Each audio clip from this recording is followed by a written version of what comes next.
On this episode of ResiWeek, OvrC is brand new, the rise of work from home, and CEDIA's COVID-19 report. All this and more on this episode of ResiWeek. The network for the AV industry.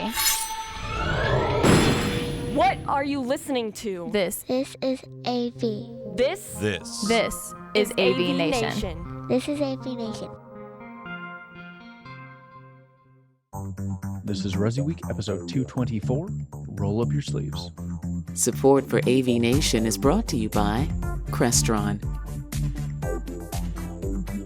Hey, welcome to ResiWeek. This is your weekly roundup of all the latest news and stories for the residential AV industry. I'm your host, Matt D. Scott for AVNation.tv. And this week, we are pleased to be joined by Jamie Griesmeister. She is the CEO/boss lady at Integration Controls. How are you, ma'am? Doing very well. How are you? I told you, you're never going to live that one down. I love it. It is forever in your title. Then we have my good friend, Kenny Kim. He is the VP of Connected Products at SnapAV. How are you, sir? Very good. Excellent. Ladies and gentlemen, let's jump right in today with a story that comes to us from AVNation.tv. SnapAV has a revamped OvrC remote management and monitoring platform. They have added hundreds of platform enhancements, including an all-new mobile app, faster performance, added support for all SnapAV connected products, including Pack Edge, as well as a bunch of other really, really cool things. A couple of the things that I wanted to touch on, and Kenny, we'll start with you on this because this is kind of your domain. You're a good person to start with for it. One of the things that I saw in here that I am really excited to not only see how you integrate it, but also excited to see it finally come together because we've kind of been waiting for this for a while.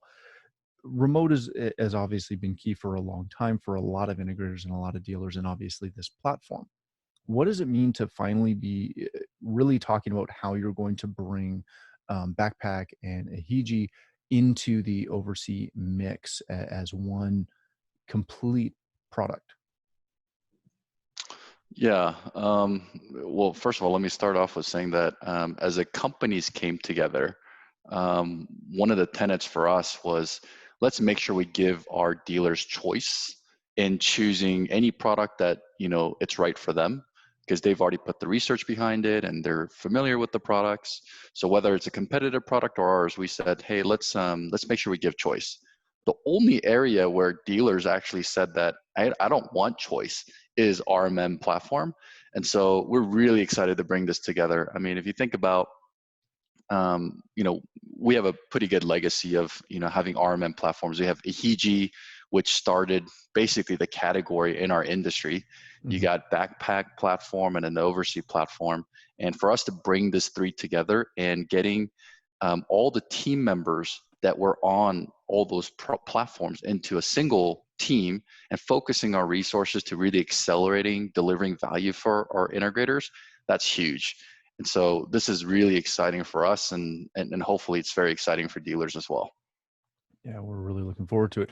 Jamie, let me start with you or wrap this up with you real quick. Remote has been important for a long time. This is something that the trade mags, the manufacturers, a select number of dealers have really been taking this flag for a long time and promoting the heck out of remote. Coming into the start of the year, were those same conversations, right? CE Pro would run something on how you got to get into RMR, it'll blah, blah, blah, save you tons of money, make you lots of money, et cetera, all these things. You still had a fair number of integrators that have always been on the fence about this, about RMR and how it actually can help you and sustain you. Going through what, we've all been going through the last 2-3 months or so, remote has really proven to be very successful.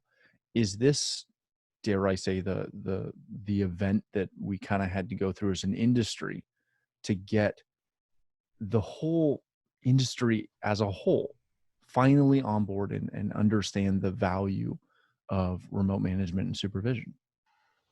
Do we have to hit rock? Is this our rock bottom before we look, before we look to better our ways? Maybe. I think for a lot, yeah. I think there's still probably some integrators who maybe want to and just don't know how. And I think that's maybe some of the reticence that we've seen prior is, okay, we know how to sell a cool box that does really great things, but when it comes to audio and video, but how about remote service when it's such an in-person gig typically? Mm-hmm. So yeah, I certainly hope it's a catalyst for more integrators to see the value in it, because I know as both an integrator and as a homeowner, we're seeing challenges in people not wanting us to go into their homes as much as possible. Or I reached out to a client proactively saying, hey, I'm thinking about you, what's going on today? And she said, yeah, I've had a few issues, but I didn't want to reach out because of COVID, even though we could have probably fixed it remotely. And she's on a plan. So I had to remind her of that, like, yeah, but you've got we have insight into your system. She's like, oh yeah, that's great. I wish I would have remembered earlier. So hopefully it is a catalyst that helps bring a lot of integrators on board. Very good. Kenny, one last question before we leave this one alone. One of the things that I noticed in the list of kind of feature releases was the fact that it's finally, can I say that finally, fully featured on mobile, which I know as somebody who, we use this product in my company as well.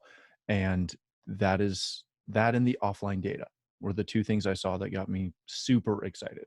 What took so long to kind of make that decision to make it fully featured on mobile? Is it just the changing landscape of having techs on site who maybe just don't have a laptop with them, or they leave it in the truck and they don't want to go all the way back upstairs to get it just to do some of these things? Yeah, if you look at traditional remote platforms in other industries like the IT industry or the commercial industry, it's very desktop based, and we modeled after that.